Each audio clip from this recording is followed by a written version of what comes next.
Hello guys, welcome to Unstoppable Ayurved YouTube channel. Hello friends, today we are going to learn about शीरा शारीर। शीरा शारीर के बारे में पढ़ेंगे। What is the definition of शीरा? शीरा का क्या डेफिनेशन है? शरणा शिराः। The word meaning of the शरण refers to the one which conduct the blood etc from one place to the another, by which these are named as a shira। आचार्य चक्रपाणी ने कहा है शरणात, शरण का क्या मतलब है? देशांतर गमनात, एक देश से दूसरे देश के अंदर जो किसी भी चीज़ को ले जाता है। अवयवांतर गमनात इतिपा, यानी कि एक अवयव से दूसरे अवयव तक जो ब्लड उस सबको ले जाता है उसको शरण कहते हैं, और जो शरण का काम करता है उसको शीरा कहा जाता है। अथर्ववेद के अंदर कहा गया है इमाम शताम शत संख्य का हीरा। शीरा को यहाँ पे हीरा कहा गया है, और कितनी होती है? शतम शत संख्य का, यानी कि बहुत सारी होती है। अशुद्ध रक्तहारिण्य शिराः अथ च सहस्त्रम, जो अशुद्ध रक्त को ले जाती है उसको शीरा कहा गया है। अथ च सहस्त्रम, और वो कितनी होती है? सहस्त्र, यानी बहुत सारी होती है। यानी अथर्ववेद के टाइम से हमको पता है कि शीरा जो है वो अशुद्ध रक्त को ले जाती है। नंबर ऑफ शीरा कितनी है? सप्तशिराशतानी। आचार्य सुश्रुत ने कहा है कि सप्त यानी कि 700 शिराशतानी होती है ना, 700 शिराएँ होती है। आचार्य चरक के हिसाब से भी सप्त शिराशतानी द्वे धमनीशते, शिराएँ 700 होती है और धमनियाँ 200 होती है। आगे आचार्य चरक ने कहा है कि शीरा जो है वो विभाजित हो के उसके जो एंड है वो कितने बनते हैं? तो देर आर 29,956, 29,956 टर्मिनल्स जो है वो होते हैं शीराओं के। शीरा एंड होके इतने प्रतान भागों के अंदर डिवाइड हो जाती है, और वो उतने ही क्या होते हैं? Hair follicles. ठीक है, हेयर फॉलिकल्स जो है वो भी इतने ही होते हैं, और यह जो हर हेयर फॉलिकल है उसके साथ ये शीराओं के प्रतान भाग है जुड़े हुए होते हैं। डेवलपमेंट ऑफ शीरा कैसे होता है? तो जैसे हम आगे भी पढ़ चुके हैं कि शीराएँ जो है वो मेद से उत्पन्न होती है ना। तो देखिए ये श्लोक क्या कह रहा है? यथार्थ उष्मायुक्त वायु स्त्रोतांसी दारियत। उष्मायुक्त वायु जब मांस धातु के अंदर जाता है तब वो स्त्रोतसों को बनाता है। अनुप्रविश्यम प्रेषितम पेशी विभाजित था, मांस के अंदर जाके अनुप्रविशम पिशितम, यानी मांस के अंदर जाके पेशी विभाजित था, ये पेशियों को विभाजित करता है। पेशी इस प्रकार से बनती है। ठीक है, अब शिराएँ कैसे बनती है? मेदसह स्नेहम आदाय शिरा स्नायुत्वम आपनियात। मेद का जो स्नेह भाग है वहाँ से शिरा और स्नायु जो है वो बनती है। जब मेद का शिराणाम तो मृदुपाकः, जब मेद का स्नेह जो है उसका मृदुपाक होता है तो शिराएँ बनती है। स्नायु नाम च तथा खरः, और जब उसका खरपाक होता है तब उसमें से स्नायु बनते हैं। तो शिराएँ किस में से बनती है? मेद के स्नेह भाग का मृदुपाक होने से शिराएँ जो है वो बनती है। मूल शिराएँ कितनी होती है? सॉरी, मूल ऑफ शिरा, शिराओं के मूल क्या है? यावत्यस्तु शिराः काये संभवन्ति शरीरिणां नाभ्यां सर्वा निबद्धास्ताः प्रतन्वन्ति समन्ततः। आचार्य सुश्रुत के हिसाब से क्या है? शिराओं किसके साथ जुड़ी हुई है? नाभ्याम सर्व निबद्धास्ता, नाभि के साथ जुड़ी हुई है, यानी कि शिराओं का मूल क्या है? नाभि है, ऐसा बताया गया है।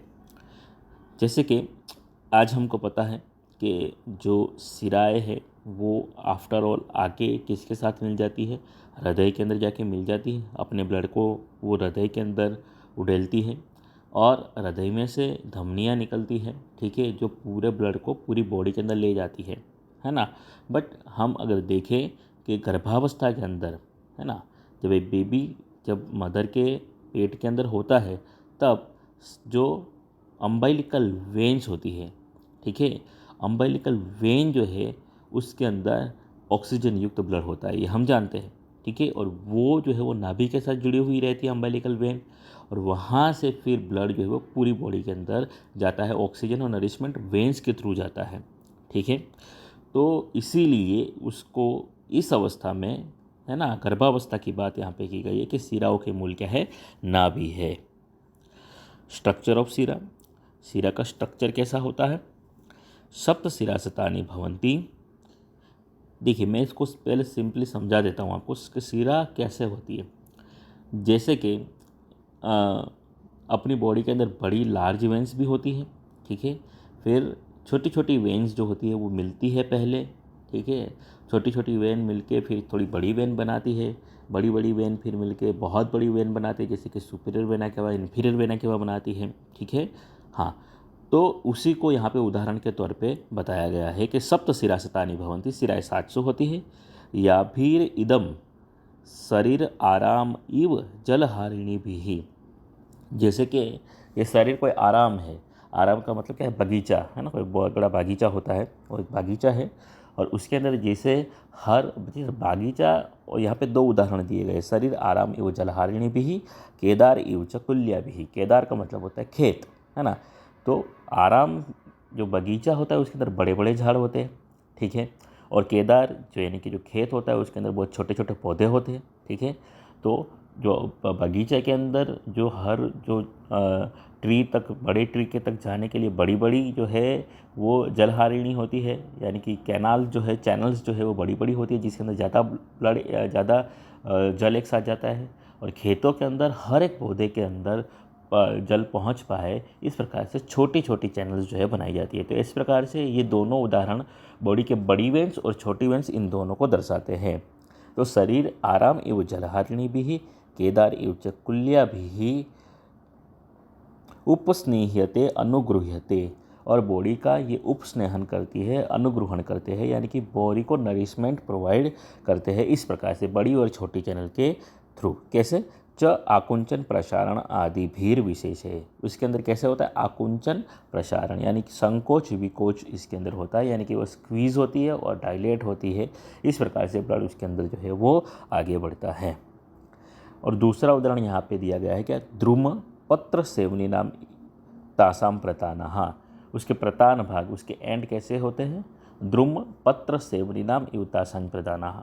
ठीक है, जैसे कि एक झाड़, द्रुम का मतलब क्या है? एक झाड़ होता है, एक ट्री होता है, ट्री के अंदर उसके छोटे छोटे जो है वो पत्ते होते हैं, और हर पत्ते के अंदर भी छोटी छोटी सिराएँ होती है। ठीक है, हाँ, तो इस प्रकार से। और देखिए अगर ट्री को देखेंगे तो उसके अंदर भी जो चैनल्स होते हैं जिसको फाइलम कहा जाता है, बड़ी चैनल्स होती है ना, और जो पत्ते होते हैं उसके अंदर छोटी चैनल्स होती है। ठीक है, तो द्रुम पत्र, ये भी यहाँ पे बड़ी चैनल्स और छोटी चैनल्स का उदाहरण दिया गया है। इस प्रकार से पूरी बॉडी के अंदर जो है सिराएँ जो है वो बड़ी चैनल्स और छोटी चैनल्स, यानी कि छोटी छोटी बहुत स्मॉल सिराएँ, है ना, जिसको वेन्यूल्स कहेंगे, वेन्यूल्स जो है मिलके फिर स्मॉल वेंस बनाती है, स्मॉल वेंस जो मिलके फिर लार्ज वेंस बनाती है, लार्ज वेंस मिलके फिर वेना केवास बनाती है। देन रिलेशन बिटवीन द नाभि एंड सिरा, है ना, ये श्लोक एग्जाम में बार बार पूछा जाता है 5 मार्क के क्वेश्चंस के अंदर कि कंप्लीट द श्लोक एंड एक्सप्लेन, तो इसमें आपको ध्यान रखना है, ये श्लोक आपको याद होना चाहिए। नाभिस्थः प्राणिनाम प्राणाः, प्राणा नाभि विपाश्रिताः, शिराभि आवृता नाभिश्चक्र इव आरके। ठीक है, यानी क्या? नाभिस्थः प्राणिनाम प्राणाः, प्राणियों के प्राण जो है वो कहाँ रहते हैं? नाभि के अंदर रहते हैं, नाभि से जुड़े हुए रहते हैं। ठीक है, ऐसा ही कहा जाएगा, क्योंकि अगर कोई बच्चा है मदर के गर्भ के अंदर, है ना, उसके अगर नाभि को काट दिया जाए तो क्या उसको नरिशमेंट मिल पाएगा? क्या वो डेवलप हो पाएगा? नहीं।